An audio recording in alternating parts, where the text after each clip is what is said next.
once in a very long time, something truly special comes along that encompasses a coastal lifestyle from a first-class location. Recently voted the best street to live on the Sunshine Coast, Pacific Boulevard in Buddina will soon be home to the coast's newest first-class residential beachside development. All right, Rob, listen, great to have you back online. I think it's, given the progress that's been made, I think update number 6 is relevant. Certainly, I know everybody is expecting that DA imminently. Where we were last time, Council had requested the RFI, which obviously stands for Request for Information. And I think based on that, you mentioned in update number 5 that we were hoping that the DA would in fact be approved by March. Now, obviously, we're at the end of March. I do recall that Council originally said to you the beginning of January. But you were quite right in actually thinking that they might have been a bit optimistic and were expecting it around March. So your timing's very good. Anyway, where are we at now, Rob? Can you just give us a little bit of an update on where we are sitting with that RFI and the DA itself? Yeah, I'm happy to say that all the information that we had to prepare or change in the RFI has now been done and been lodged today, actually. Oh, okay. That's good news. And one of the we've done a number of things. I think when we spoke last, we'd just received it and we were starting to go through it and understand it. So it's basically. Council will come back and they've asked us to do things like provide a little bit deeper landscaping around the building. When I say deeper, deeper as in soil depth. Yep. And to do that, it meant that we had to take a couple of car spaces out. So we wanted to check how important is that deep landscaping because we wanted to keep our car spaces. However, we're only required to have 95 car spaces, and we've actually provided 180. So we do have a lot of car spacing, a lot of car parking spaces there. So we've done that. We've moved some walls up above 16 metres. We've just done a number of things like that, and probably the biggest amount of work was. We were asked to do a turtle report and assessment. So it was a species impact assessment and also lighting. So both of those have been done, and that wasn't asked of us from Council initially, and it was prompted by some of the feedback from the locals in the area and sort of filtered its way back to us via Council. So, like I say, that's been done as well. And like I say, we're ready to lodge today. Well, that's very exciting because that means all the work's done and now it's up to the Council to make that decision. So what would that process look like at Council, Rob? How frequently do they meet? When do you think they're likely to make a decision? Look, it's hard to say, but we're at the back end of it. Like I say, the information's is there for them to digest now, and they have already wrapped their heads around it from when it was initially lodged. Look, I would like to think, like I say, I always am cautious of predicting someone else's performance, like I said last time. But look, I would think. End of April, certainly no later than May. It may spill over into May, but look, I don't really know. Look, all the turtle report that came back, it's certainly something that we can work with. We've had to change some of the lighting impacts on the balconies, and particularly up on the higher balconies. So it's just little things like that we're able to do and comply with that report and, make sure that it all works. Yeah, okay. All right. So, Rob, also, I just thought it might be worthwhile making mention, when we do these projects, I'm busy writing a blog at the moment, actually, about how do investors determine whether a 30% return in one project is more realistic than, say, another. And you've always spoken about, well, and I'm raising this because there's obviously a lot of negative sentiment going on in the media headlines, which I find quite annoying because there is not one property market to talk about. They're actually about, well, as many as 30,000. That's 15,000 suburbs broken up into units and houses. And each of them have their own potential. So, I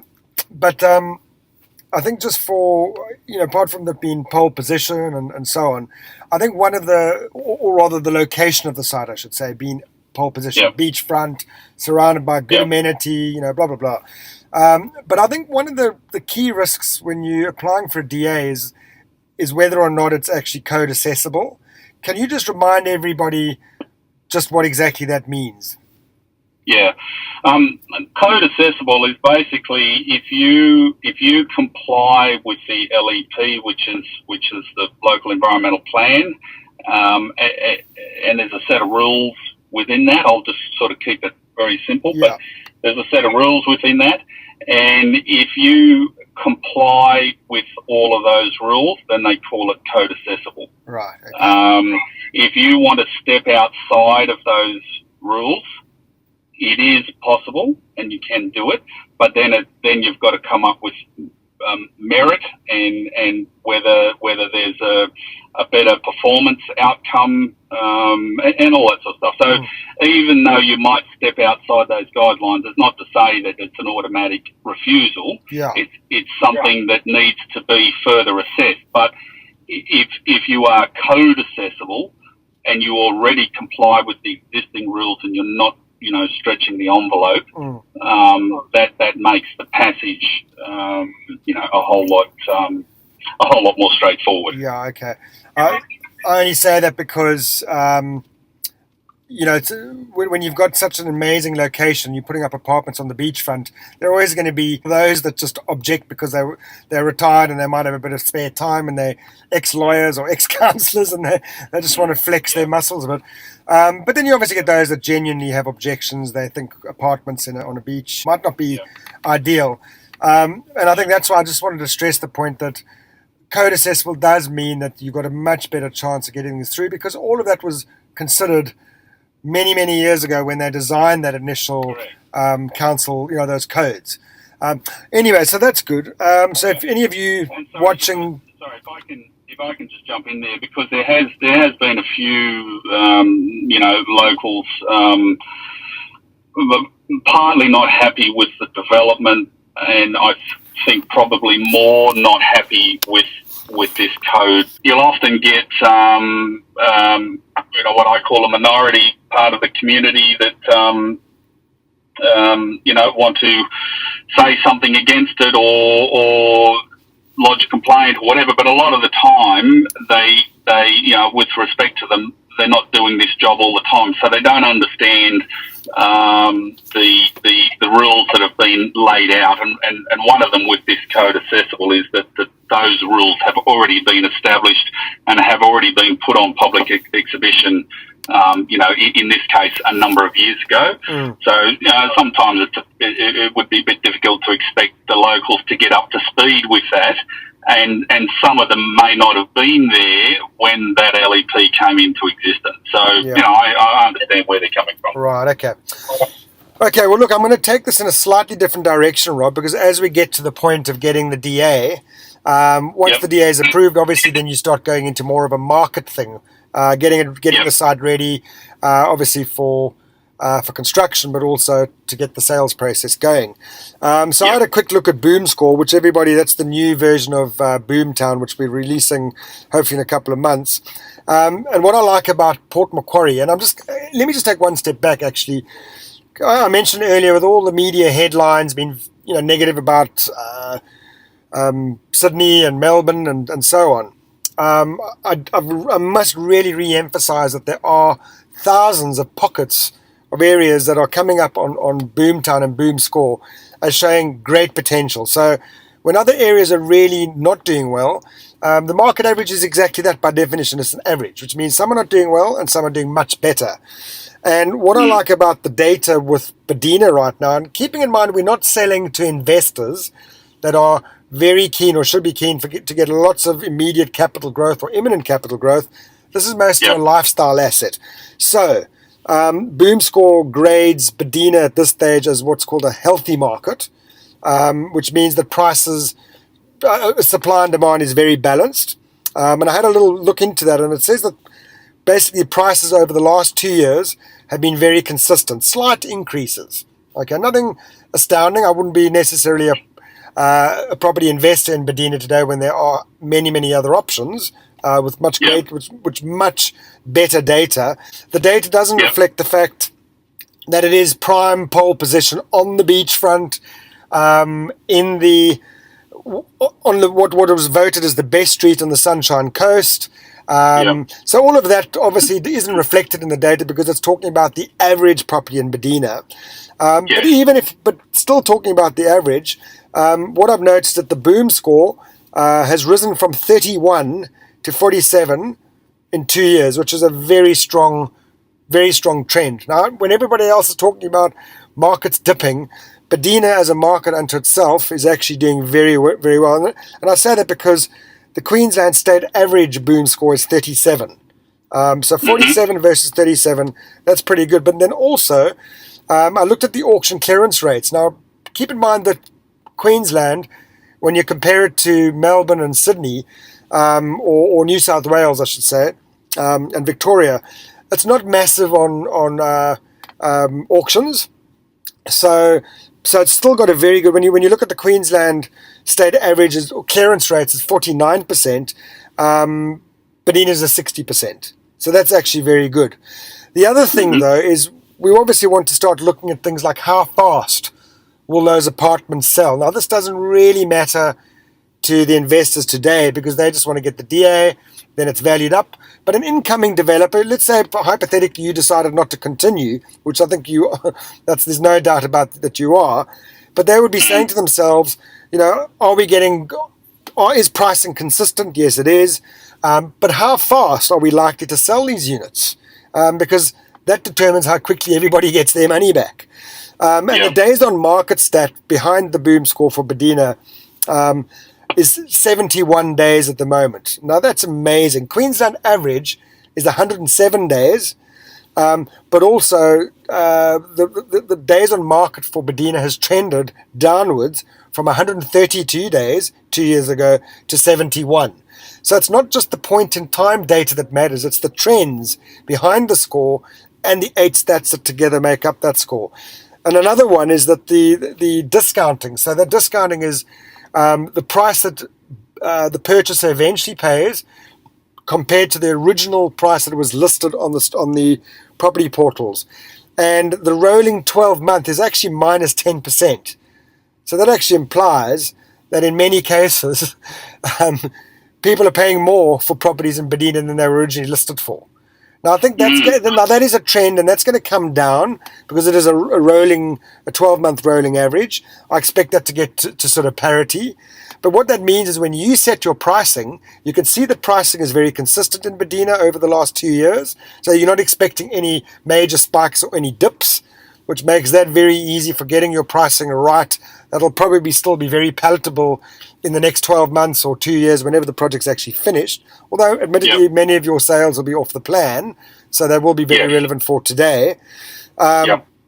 So I think that's very good. You're unlikely to be discounting once you've set the prices at the point that they're at, which is great for profitability. And then the last one I just wanted to mention was the online search interest, which is our way of calculating how many people are looking for units in Buddina as by their searches across the different property portals.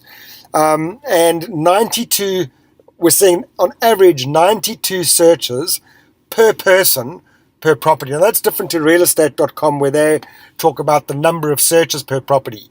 We've got a way of it's not absolutely accurate, but a way of getting as close to the number of searches per person per property.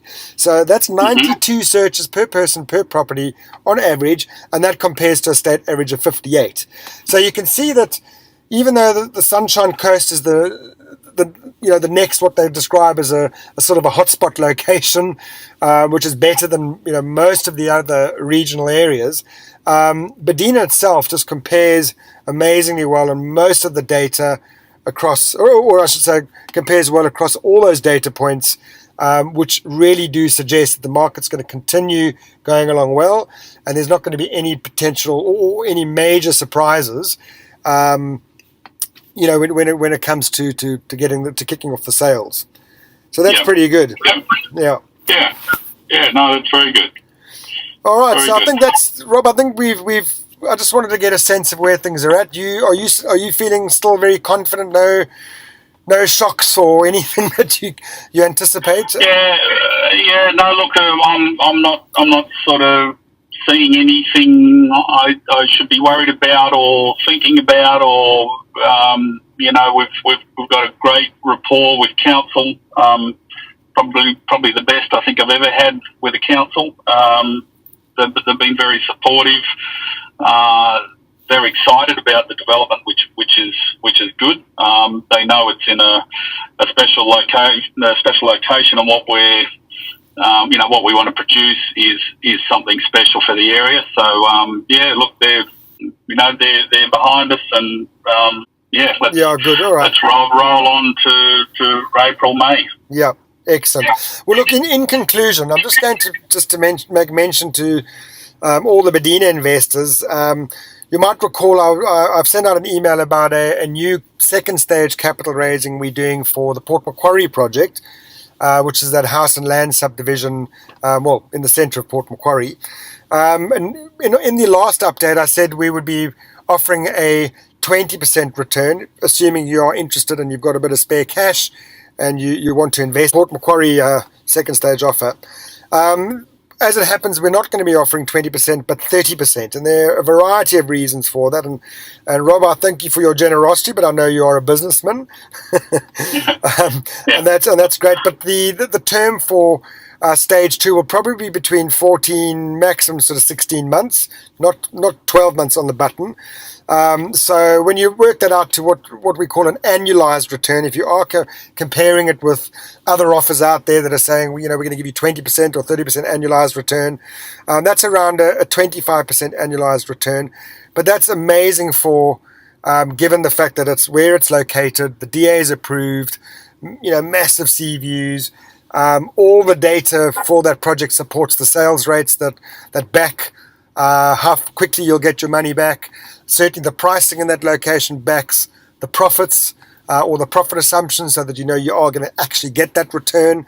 But also, Rob, I think the one point about that, the Port Macquarie project, is it's massively profitable.